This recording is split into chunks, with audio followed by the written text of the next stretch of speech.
পৃথিবীর বড় বড় হিসাব নিকাশ মাঝে মাঝে খুব অদ্ভুতভাবে পাল্টে যায়।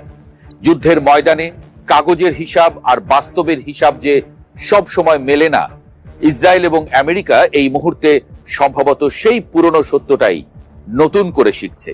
কিন্তু যুদ্ধের প্রায় 1 মাস পর আপনি যদি যে কোনো পশ্চিমা মিডিয়ার টকশো দেখেন, সেখানে আলোচকরা এক বাক্যে বলে দিচ্ছেন, বল এখন ইরানের কোর্টে।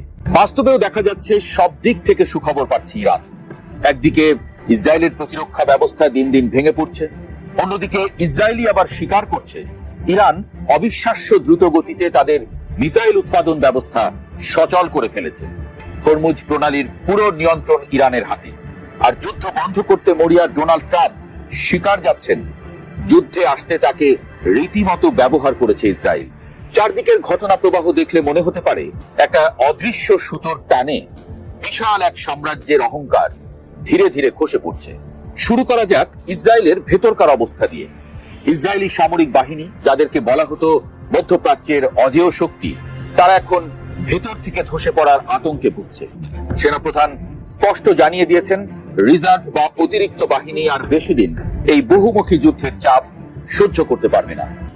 কথাটা কোনো সাধারণ বিশ্লেষকের নয়, খোদ ইসরায়েলি সেনাপ্রধান ইয়াল জামিরের। নিরাপত্তা মন্ত্রিসভার এক রুদ্ধদ্বার বৈঠকে তিনি রীতিমতো 10টি লাল পতাকা বা বিপদ সংকেত তুলে ধরেছেন। গাজা, লেবানন, সিরিয়া এবং পশ্চিম তীর একসঙ্গে এতগুলো ফ্রন্টে লড়তে গিয়ে ইসরায়েলি সেনারা এখন চূড়ান্তভাবে ক্লান্ত। অতি গোঁড়া ইহুদিদের সেনাবাহিনীতে নিয়োগ দিতে না পারা এবং রিজার্ভ আইন সংশোধনে সরকারের ব্যর্থতা এই সংকটকে আরো গভীর করেছে। পরিস্থিতি এতটাই শোচনীয় যে অবস্থা যেমন, তাতে স্বাভাবিক অবস্থায় দায়িত্ব পালনের সক্ষমতাও হয়তো শিগগিরই হারাবে ইসরায়েলি সেনাবাহিনী, এমন আশঙ্কা খোদ ইসরায়েলি সেনাপ্রধান। সেনাদের এই ক্লান্তির পাশাপাশি ইসরায়েলের সবচেয়ে বড় গর্বের জায়গাটিতে চিড় ধরেছে। সেটি হলো তাদের আকাশ প্রতিরক্ষা ব্যবস্থা। দক্ষিণ ইসরায়েলের বাসিন্দারা রাস্তায় দাঁড়িয়ে যখন আকাশে ইন্টারসেপ্টর ক্ষেপণাস্ত্রের বিচ্ছুরণ দেখেন, তখন তিনি নিজেও হয়তো ভাবেননি যে এই আলোর খেলা তাদের বাঁচাতে পারবে না। 115 জনের বেশি মানুষ আহত হয়েছেন, যাদের মধ্যে 11 জনের অবস্থা আশঙ্কাজনক। ডিমোনার বাসিন্দারা তো সাইরেন শোনার সুযোগই পান। বিস্ফোরণের ধাক্কায় বিছানা থেকে ছিটকে পড়ে জ্ঞান হারাচ্ছেন সেখানকার বাসিন্দারা। পরে পড়ে থাকে শুধু ধ্বংসস্তূপ।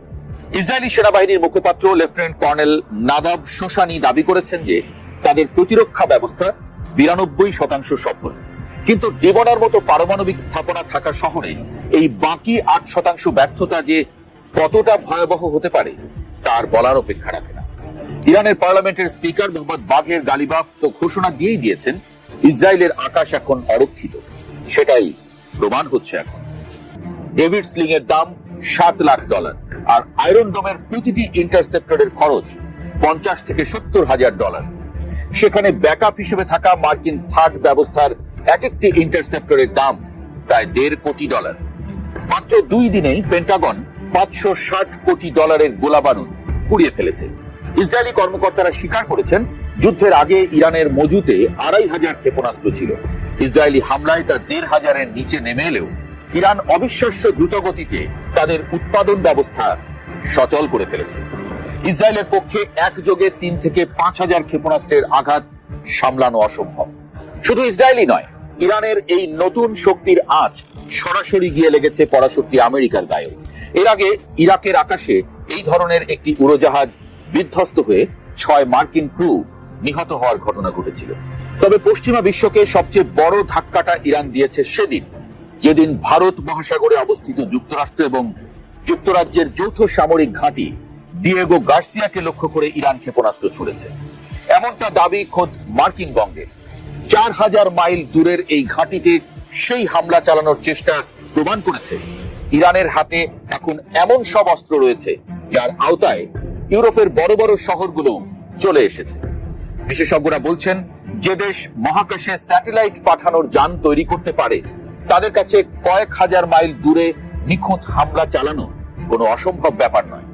ডোনাল্ড ট্রাম্পের নীতি এবং এই অর্থহীন যুদ্ধের প্রতিবাদে যুক্তরাষ্ট্র জুড়ে শুরু হয়েছে নজিরবিহীন নো কিংস বা আমাদের কোনো রাজা নেই আন্দোলন।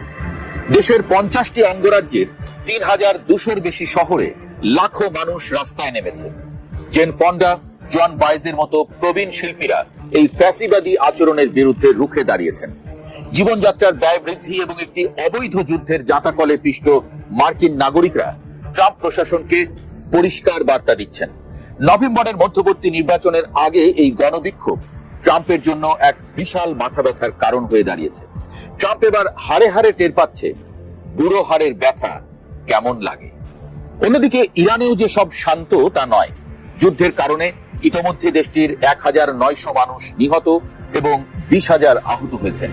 সরকারের পক্ষে 850টির বেশি সংহতি মিছিল হলেও ভিন্ন মতাবলম্বীদের উপর কঠোর দমন পীড়নের খবরও আসছে। সব মিলিয়ে পরিস্থিতি যখন খাদের কিনারায়, তখন সমাধানের একটি ক্ষীণ আলো দেখা যাচ্ছে কূটনীতির টেবিলে। আর এই পুরো প্রক্রিয়ার কেন্দ্রবিন্দুতে পরিণত হয়েছে পাকিস্তান। দেশটির প্রধানমন্ত্রী শাহবাজ শরীফের সঙ্গে ইরানের প্রেসিডেন্ট মাসুদ পেজেশকিয়ানের প্রায় 1 ঘন্টা ফোনালাপ হয়েছে। এই ফোনালাপে পারস্পরিক আস্থা তৈরির উপর জোর দেওয়া হয়েছে। যুদ্ধের ময়দানে অহংকার খুব দ্রুত ধুলোয় মিশে যায়। যে ইসরায়েল আর আমেরিকা ভেবেছিল ইরানকে চোখের পলকে গুড়িয়ে দেবে, তারা আজ নিজেদের অভ্যন্তরীণ সংকট, প্রতিরক্ষা ব্যবস্থার ফাটল আর অর্থনৈতিক রক্তক্ষরণের সামনে দিশেহারা। আর ইরান সমস্ত হিসাব উল্টে দিয়ে এক অদ্ভুত নীরব আত্মবিশ্বাসের সঙ্গে দাবার ছকে নিজেদের ঘুঁটি সাজিয়ে চলেছে। বল যে এখন আসলেই ইরানের কোর্টে, তার বলার অপেক্ষা রাখে না। একটা মজার কথা বলি শোন। দ্য প্রেস অনেক আগে থেকেই ট্রাম্পকে সতর্ক করে আসছিল, ইরানে যেও না, গেলে ফিরতে পারবে না মান সম্মান নিয়ে।